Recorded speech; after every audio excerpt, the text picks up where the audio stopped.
It's 9:20 p.m. on Thursday, April 8th, and President of Students for Life, Katrina Corrado, is putting the graveyard away. Each year, Students for Life organizes a graveyard for the innocent, honoring those who died of unnatural deaths. There are 7 different types of deaths that these people have faced. Each type of these deaths was written on a cross. Along with that, there was an 8th cross labeled apathy. You'll notice that one cross is missing. The abortion cross was taken down.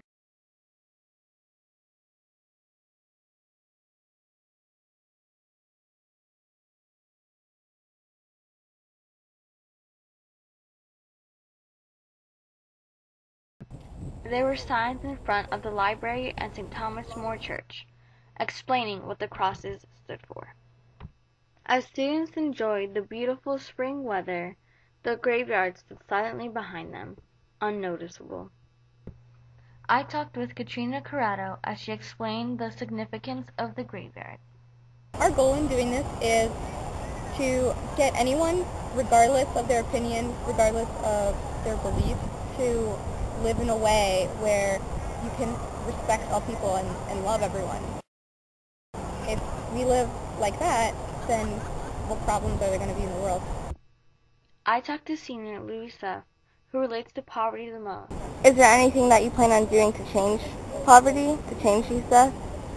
I donate once a year. Does it change your mind, or in a way, are you thinking about it differently now that you see the crosses and know that that represents the babies that have died through abortion? It is saddening. It is pretty sad. But I also feel like it's the mother's choice, you know? I talked to 3 other students as they shared their feelings and stances on these issues. Do you feel strongly for any of these issues? No, not really. No. I feel strongly for the death penalty. I feel strongly against a woman's right to choose. Another student shares his thoughts on the graveyard. I feel that I don't know much about it, and I think a lot of other people don't know much about it, and by St. John's doing that, I think it lets people become more aware of it, but still that's not enough for people to learn about what's going on in the world. On Wednesday, April 7th, there was a vigil held in St. Thomas More Church to honor those that have died through these unnatural deaths. After the ceremony in the church, students and faculty made their way to the graveyard, singing Amazing Grace with their lit candles.